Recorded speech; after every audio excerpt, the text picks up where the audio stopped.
반갑습니다. 리스크 구독자분들께 소개 한마디 부탁드립니다. 안녕하세요. 저는 돈 버는 공간이라는 유튜브 채널 운영하고 있는 최 사장, 최준혜라고 합니다. 반갑습니다. 반갑습니다. 돈 버는 공간, 처음 보시는 분들을 위해서 어떤 공간으로 네. 어떻게 돈 벌고 계시는지. 저는 단기 임대 물건으로 해서 9개 정도 운영을 하고 있고요. 에어비앤비 뭐 다들 아실 것 같은데 그 외도민이라고 하죠. 외국인 도시 민박업 13개 정도 하고 있고 파티룸 1개, 그래서 23개, 4개 왔다 갔다 하는 것 같아요. 공간으로 사업하시게 된 지 얼마나 되셨죠? 에어비앤비 한 지가 7, 8년 정도 됐고요. 단기 임대는 3년 반 됐고요. 파티룸은 이제 3개월 정도 됐습니다. 다들 어려 보이셔가지고 7, 8년이라고 하면 네. 깜짝 놀라실 것 같아요. 또 대표님은 공간 임대를 또 하시다가 네. 또 엑시트한 경험도 있다고 들었어요. 맞습니다. 어떤 공간을 또 엑시트를 하셨는지. 단기 임대 물건 운영하는 거를 4개 엑시트 했고 2개는 제 3자한테 카페에다가 올려가지고 판매를 했고 2개는 수강생분한테 판매를 했고요. 에어비앤비도 2개를 수강생분한테 판매를 했고요. 그래서 총 6개 정도 엑시트를 했던 경험이 있습니다. 엑시트도 흔한 일인가요?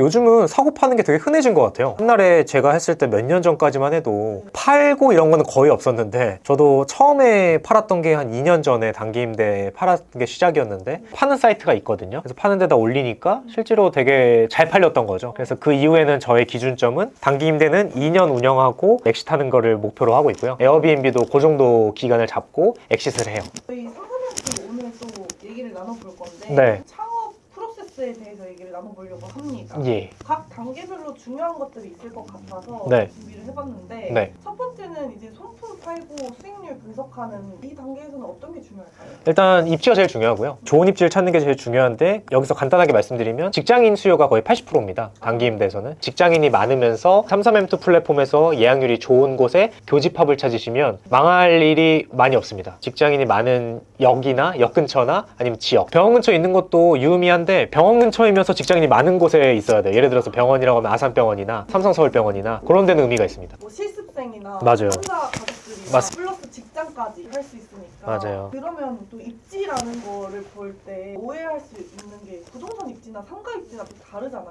상가민투에서 입지랑 어떤 걸가 중요할까요? 직장 말고 또 있을까요? 역에서 10분 내로는 공간 임대는 다 들어와야 되는 것 같아요. 오피스텔이 역 10분 내로 다 있으니까. 그래서 그거를 생각을 해주셔야 될 것 같고, 그리고 수익률적으로 분석하는 게 이제 플랫폼에서 다 되거든요. 플랫폼 33M2 들어가시면 예약률 돼 있는 게 빗금이 쳐 있어요. 그래서 빗금 쳐 있는 걸 계산하면서 어떻게 보면 이제 오답 노트죠. 이게 보면서 이 물건 이 정도가 남겠구나를 예상하고 그 다음 호점으로 들어가는 개념이거든요. 부동산 뭐 경매 투자하고 이런 것보다 더 쉬운 것 같아요. 왜냐면 이미 보여지잖아요. 잘 되고 있는 물건들이. 그냥 그거 따라서 뒤에 물건으로 들어가면 되기 때문에, 그렇기 때문에 뭔가 창조하거나 대단한 걸 계산하거나 이런 건 없습니다. 그렇죠? 뭔가 그럴 수 있죠. 없는 데에 사면 잘 되지 않을까 이런 생각을 하곤 하거든요. 어떻게 생각하세요? 제가 그렇게 하고 있고요. 수강생분들한테는 일단 1호점은 그렇게 하지 말라라는 이유는, 경험치가 쌓여서 그 지역이, 예를 들어서 뭐 강남역이 잘 되는 거를 이미 알고 그렇게 하면 좋은데, 아무것도 모르는 상태에서 그냥 나는 선두주자가 될 거야 이렇게 하면 그 입지에 대해서 아직 완벽히 모르잖아요. 그러니까 리스크가 있죠. 그렇게 하기보다는 일단은 잘 되는 거 뒤로 들어가는 거를 첫 번째로 생각하고, 나중에 이제 실력이 좀 더 올라가면 피디님 말씀하신 대로 없는 것의 지역에 대해 선두주자를 하자. 그건 이제 제가 하고 있습니다. 월세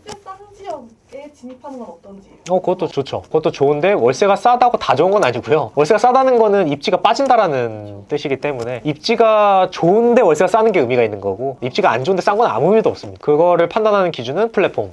플랫폼의 예약률이 얼마나 됐는지를 먼저 보는 게 중요하고, 플랫폼을 먼저 봤는데 아까 말씀하셨던 면목동이 예약률이 좋아. 근데 월세가 싸. 그럼 베스트. 근데 예약률을 봤는데 안 좋아. 그럼 그냥 하지 말아야죠. 입지를 보고 해라. 맞습니다. 두 번째 단계는 이제 임장 단계일 것 같은데, 임장 단계에서 주의해야 될 것들이나 봐야 할 것들. 임장 가서 체크할 부분은 뭐 옵션이죠. 뭐 에어컨, 냉장고, 그리고 바닥 난방이 잘 되는지, 냉난방 기구가 잘 작동이 되는지, 뭐 이런 것들만 체크만 해주시면 되고요. 뭐 도배나 이런 것들 대단히 그걸로 해서 변경을 요구하거나 하기가 쉽지가 않습니다. 왜냐면 서울 오피스텔 임대인들은 너 아니어도 딴 사람이 들어올 거거든요. 그렇기 때문에 저희가 가서 도배 장판 바꿔주세요 이러면 안 바꿔주죠. 잘 크리티컬한 그런 거는 바꿔주겠지만, 까진 거 이런 것들은 그냥 감수해야죠 저희가. 근데 그것 때문에 단기 임대 예약률이 완전히 달라지지가 않기 때문에, 중요한 거는 언제든지 전대차 동의, 이거 앞에 말씀드렸던 거를 빠르게 체크하시고 그 다음에 전대차 동의를 확인을 해야죠. 그 부분만 좀 신경 쓰시면 되고, 계약서 쓰실 때도 다른 거는 월세 계약하는 거랑 다 똑같고요. 그 한 문장만 달라요. 임대인은 임차인의 전대차에 동의한다. 요거 하나만 들어가거든요. 그래서 그거만 이제 신경 쓰시고 넣어주시면 되죠. 전대차 동의를 받는 그 요법이 좀 있나요? 중요한 팁 알려드리면 일단 가셔가지고 저 단김대 하러 왔는데요, 또는 전대차 동기가 필요한데요, 아니면 저 33M2 할 건데요, 이렇게 말하는 순간 99%가 안 됩니다. 그 단어를 직접적으로 말하시면 안 되고 단김대라고 말하지 마시고 그걸 예시로 푸시면 좋을 것 같아요. 예를 들어서 우리 직원들한테 이걸 숙소로 쓰려고 하는데 그들한테 좀 돈을 좀 어느 정도 받을 거다, 이게 이제 전대차거든요. 어떻게 보면 그 단어들을 예시로 이제 푸는 거를 생각을 해주시면 좀 더 확률이 훨씬 더 올라갑니다. 네, 전대차에 대한 확률이 그렇게 해서 올라가는 경우가, 그렇게 해서 컨셉을 잡고 가라라고 수강생분들 말씀드리는데, 그렇게 해야 받을 수 있습니다. 대표님께서는 부동산 사장님들에 대한 그런 인프라가 있으시잖아요. 맞아요. 저한테 전대차 동의에 대한 물건을 주시는 분들은 한 두세 분 정도? 제가 지금 3년 동안 임장하면서 오피스텔을 뭐 1000개에서 2000개 받겠죠. 근데 거기서 중개사랑 저랑 친해진 게 3건밖에 없다라는 거는 중개사가 친하다는 이유로 전대차 되는 물건을 던져주지 않는다라는 뜻입니다. 네, 그렇기 때문에 그거에 대한 호의적인 분이 많진 않아요. 근데 이제 호의적으로 보이시는 사장님이 계시고 저한테 뭔가 물건을 주시려는 그런 뉘앙스가 있으면 저는 굉장히 노력합니다. 매주 연락도 드리고, 그리고 그 지역에 갈 때 커피나 뭐 마카롱 같은 거 사다 드리고, 네, 그렇게 하면서 저에 대한 존재를 까먹지 않게 연락을 자주 하죠. 그렇게 남은 게 지금 한 3분 정도이고, 그분들이 이제 가끔 주시는 거죠, 물건을. 어떻게 보면 수강생분이 많으니까 그 중개사들이 저한테 줬을 때 저는 그걸 수강생한테 드리거든요. 저는 물건이 많다 보니까 타이밍에 맞는 수강생분이 덕을 보시는 거죠. 해나연 대표님 전대차 받으 맞습니다. 아는 부동산 사장님이었어. 제 아는 지인분께서 전대차 안 받고 운영을 하시다가 쫓겨났거든요. 그런 걸 보다 보니까 전대차가 진짜 받기 쉽지 않나 보다 이런 생각이 들었거든요. 전대차 받기가 쉽지 않은 건 맞는데, 저는 이제 수강생분들한테 3번 임장을 얘기하거든요. 3번 임장 가시면 1개에서 2개는 무조건 받을 수 있습니다. 생각보다 확률이 높은데요? 그렇죠. 한 번 갔을 때 하나만 보는 게 아니라, 저는 한 번 임장 갔을 때 오피스텔 10개에서 13개를 봅니다. 그러면 이제 3번 임장 가면은 40개를 보는 거죠. 40개 중에 하나요? 하나에서 2개. 근데 3번 임장이면 뭐 한 번 임장 갈 때 3시간 걸리거든요. 9시간 써서 50만 원 월순 수익 벌면 좋은 거 아닌가요? 제가 당일에 가서 3건을 받았거든요, 전대차를. 혼자 가가지고. 노하우를 가진 그런 경험치가 중요한 것 같습니다. 상상일투는 뭐 전대차 동의서가 있어야 물건을 올릴 수 있는 개념이 아닌 걸로 알고 있어요. 전대차 없이 그냥 운영하면 안 되는 건가요? 전대차 동의 없이 하시는 분들이 33인투에 제가 봤을 때는 80%가 전대차 동의를 안 받고 하시는 걸로 판단을 하고 있고요. 안 봤을 때에 대한 리스크는 뭐 그런 거죠. 피디님 말씀하신 대로 집주인이 알게 되면 집주인의 성향에 따라서 그냥 나가라라고 주의만 할 수도 있고, 아니면 손해배상 청구를 하는 경우도 있다고 들었고, 왜냐면 이제 내 집인데 왜 너 전대차 동의도 안 받고 남한테 또 빌려줘 라고 임대인분이 만약에 그거에 대해서 너무 빠삭하게 아시는 분이면 청구를 할 수 있죠. 손해배상 청구를. 소송도 할 수 있고. 그 임대인에 따라서 정도가 달라져요. 나가는 거는 아주 양호한 경우고 소송까지 가는 경우도 있고. 그러니까 내가 큰 돈 벌려고 한 것도 아니고 맞아요. 네. 한 채로 5, 60 벌어보려다가 네. 그 마음고생 하시는 분들도 그렇죠.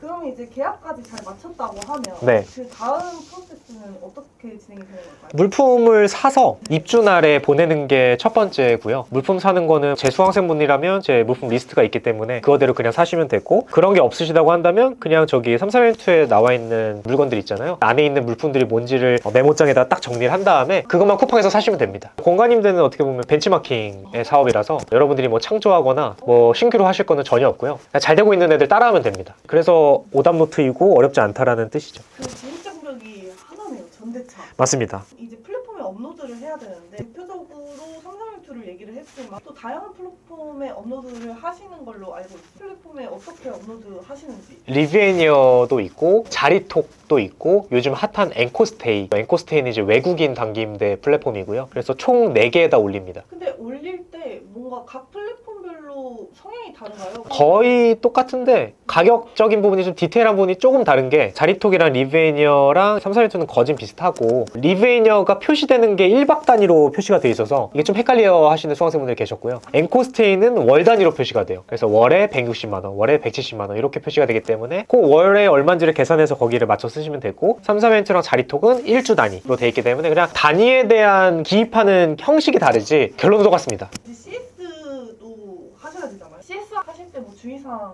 같은 게 있어요? CS 할 때 제일 중요한 거는 빠른 피드백이 제일 중요합니다. 제가 공간임대를 지금 7, 8년 하면서 느꼈던 거는, 손님이 질문했을 때 그걸 얼마나 빨리 대답하는지에 따라서 그 사람이 계약할 확률이 훨씬 더 높아진다는 걸 많이 느꼈어요. 그래서 저는 첫 번째로 빠른 피드백이 정말 중요한 것 같고, 뭐 친절한 어투나 이런 CS는 뭐 당연히 기본적으로 해주면 좋은 거고요. 그리고 이제 여러분들의 어떻게 보면 영업력도 좀 필요한 것 같습니다. 예를 들어서 어떤 이유 때문에 이 게스트가 안 했어요. 그럼 이제 거기서 오케이 안 했어 끝이 아니라, 제가 이런 부분을 제안하면 당신 당신이 하시겠어요? 라는 것들을 한번 제안해 보는 거죠. 주차가 안 돼서 계약을 못 하신다는 분이 계시면 어떤 수강생분은 계약 안 됐으냐 끝 이렇게 하신 분도 계시고, 저 같으면 근처 공영주차장에서 구해서 50% 비용을 지원할게요. 그럼 너가 이것만 들어오면 계약을 하실래요? 라고 물어보시는 거죠. 근데 그것도 안 한대. 그럼 주차 비용을 다 대줬으면 좋겠대. 그럼 계산을 빨리 머릿속으로 돌려보고 주차 비용을 빼도 돈이 남으면 내가 주차 비용을 지원하고 그 사람을 잡는 거죠. 임대료가 좀 비싸다, 좀 깎아달라. 그럼 저는 이제 얼마까지 깎아주면 너가 계약할래를 먼저 물어봐요. 그럼 지금 170만 원인데 150이면 계약을 하겠대요. 그럼 내가 150에 해줄 테니까 제가 딴 거를 또 부탁하죠. 예를 들어서 후기를 나가실 때 길게 써달라고 한다거나 그런 부분들을 어떻게 보면 윈윈하는 거죠. 그리고 150만 원으로 했는데도 내가 가격이 남는다는 걸 머릿속에 이미 돌려봤을 거고, 그렇게 했을 때 이제 계약을 요청을 해주는 거죠. 먼저 제안을 하라고 해요, 전. CS가 의외로 좀 더 중요할 수도 있겠네요. 이렇게 들어보니까. 초보자분들이 CS를 되게 귀찮아한다라는 거를 많이 느낄 수밖에 없는데, 귀찮아할 수밖에 없지만 저런 디테일한 부분을 살리는 호스트와 살리지 못하는 호스트는 저는 큰 차이가 난다고 생각하거든요. 고객들이 응대를 했을 때 어떻게 반응하는지가 정말 중요한 것 같고, 빠른 반응이 필요합니다. 총